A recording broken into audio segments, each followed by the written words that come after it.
Good day, everyone. I am Villan, and together with my groupmates Aliponga Panglinawan, Miss Ampulna, and Miss Milenio, we will be discussing to you how bacteria pathogens penetrate host defenses. So, why must bacteria or pathogens penetrate tissues? They must penetrate tissues in order to have access to the tissue's nutrients, in order to evade the immune defenses, and most importantly, they need to cause diseases. So, the first factor that affects the bacteria's ability to invade a host is the presence or absence of a capsule. So, a bacteria's capsule is made of a glycocalyx material, which is also made by the bacteria, and the capsule it surrounds the bacteria's cell walls. So, this capsule increases the virulence of the bacterial species. The virulence means the bacteria's ability to cause disease or infect or cause an infection in a host organism. So, the absence or the presence of a capsule increases or decreases the ability of a bacteria to invade a host. It encompasses a variety of factors and mechanisms that enable bacteria to colonize, invade, and damage host tissues, and also evade the host immune defenses and ultimately establish infection. So, the capsule impairs phagocytosis. It resists the host defenses by impairing phagocytosis, which is the process of cells of the body, which are the phagocytes, to engulf and kill certain microbes, microorganisms, such as the bacterium. How does it do this? It does this because of the chemical nature of the capsule. It prevents the phagocytes from adhering to the bacterium. So the capsules contain polysaccharides. It is also actually known as polysaccharide capsules. So these polysaccharides contain negatively charged components such as the sialic acid or the glucuronic acid residues. So these negatively charged molecules repel phagocytic cells because these phagocytic cells have positively charged surface receptors. So as we all know, um, this repel each other, and as a result, phagocytes are less likely to adhere to the bacterial surface and initiate the process of phagocytosis. However, the body adopts. It produces antibodies. So, as you can see here, these are the antibodies attached to the bacterium. When these antibodies are present on the capsule surface, the bacteria are easily engulfed now by phagocytosis. So, on the next slide is an example of bacteria that relies on the presence of capsules in order for it to be virulent. So, an example is Streptococcus pneumoniae. It causes certain respiratory tract infections such as the pneumococcal pneumonia and the sinusitis, the otitis media, meningitis, and the bacteria and sepsis. So, as we all know, these are very viral infections of the lungs. So, it depends on the presence of the capsule. That's why it's very viral. So, strains of this Streptococcus pneumoniae with capsules are virulent, whereas strains without the capsules are avirulent as they are susceptible to phagocytosis. So another example is the Klebsiella pneumoniae, which causes bacterial pneumonia. So as you can see here, it has a capsule. Another is the Haemophilus influenza, which causes pneumonia and meningitis in children. As you can see here, it also has a capsule.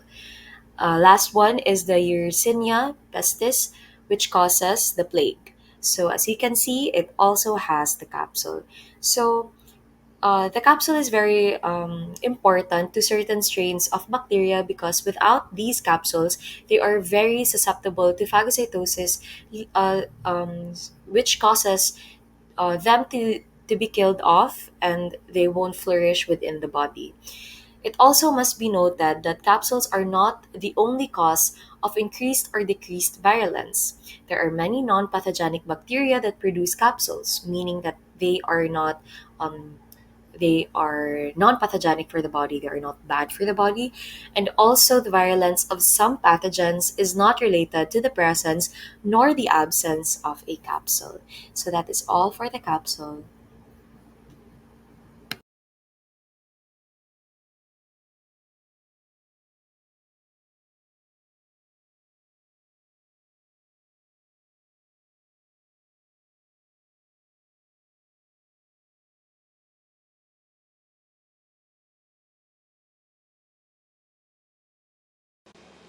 The majority of enzymes are proteins with catalytic capabilities crucial to perform different processes.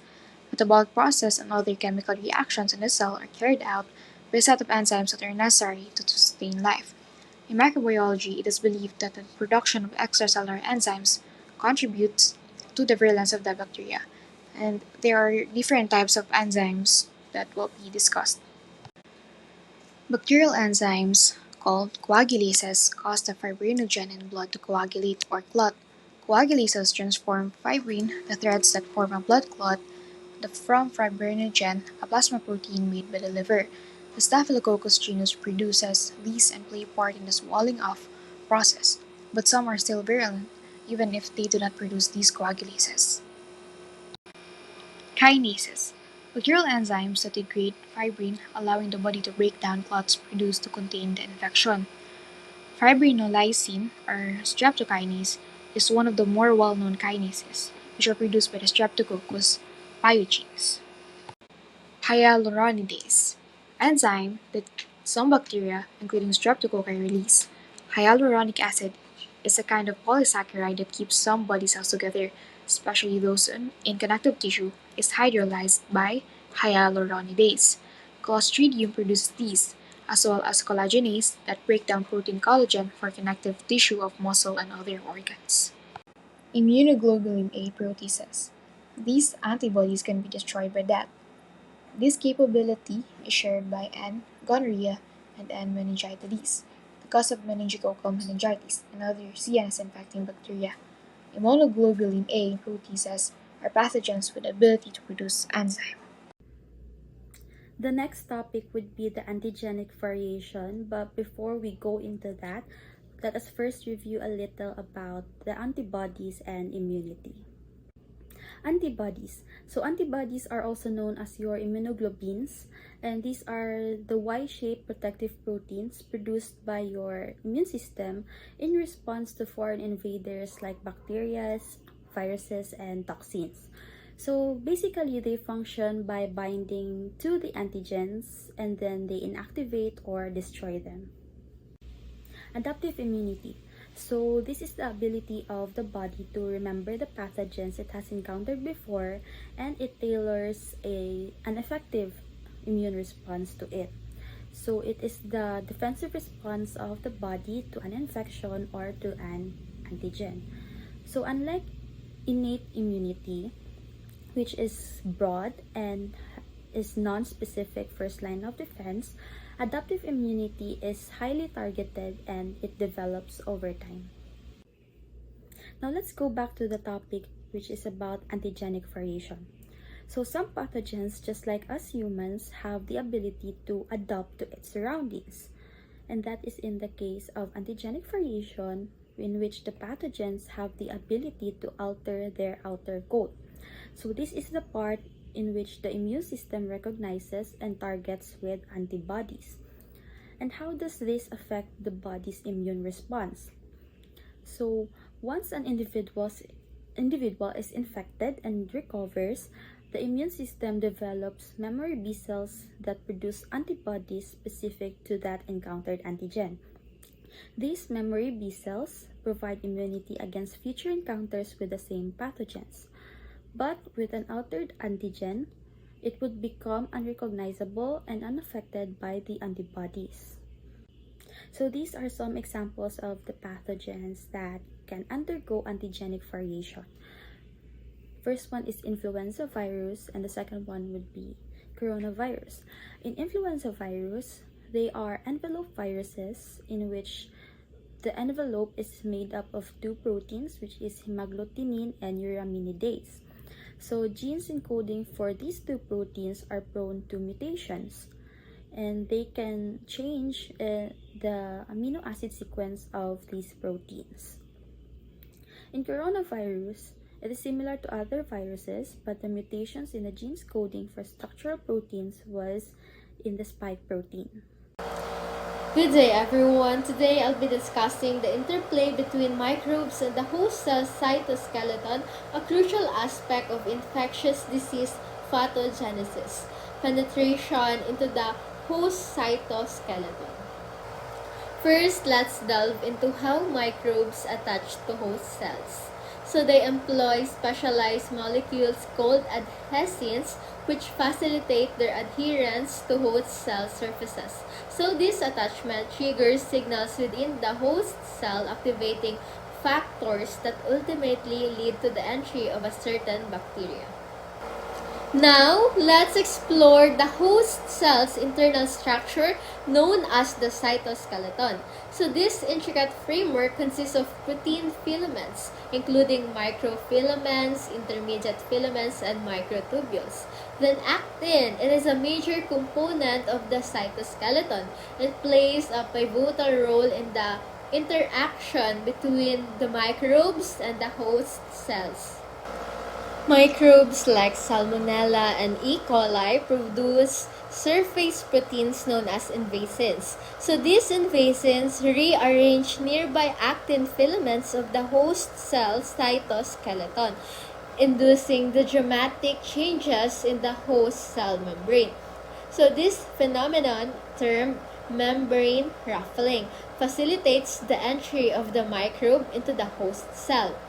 So this membrane ruffling, the disruption of the host cell cytoskeleton by invasins, lead to the characteristic appearance of membrane ruffling. So this process resembles the splash of a liquid on a solid surface and aids in the engulfment of the microbe by the host cell. Moving forward, certain bacteria such as Shigella and Listeria utilize actin for motility within host cells and between host cells. So actin condensation at one end of the bacteria propels them through the host cell cytoplasm. Additionally, glycoproteins like cadherin bridge membrane junctions, facilitating movement between host cells. Then finally, these interactions between the microbes and the host cell cytoskeleton are central to understanding virulence mechanisms. Researchers are intensely studying these processes to uncover new insights into infectious disease pathogenesis. So in summary, the manipulation of the host cell cytoskeleton by microbes is a complex and dynamic process crucial for their ability to enter cells, move within them, and spread to neighboring cells. By unraveling these mechanisms, we can gain valuable insights into combating infectious disease. And that would be all. Thank you for your attention.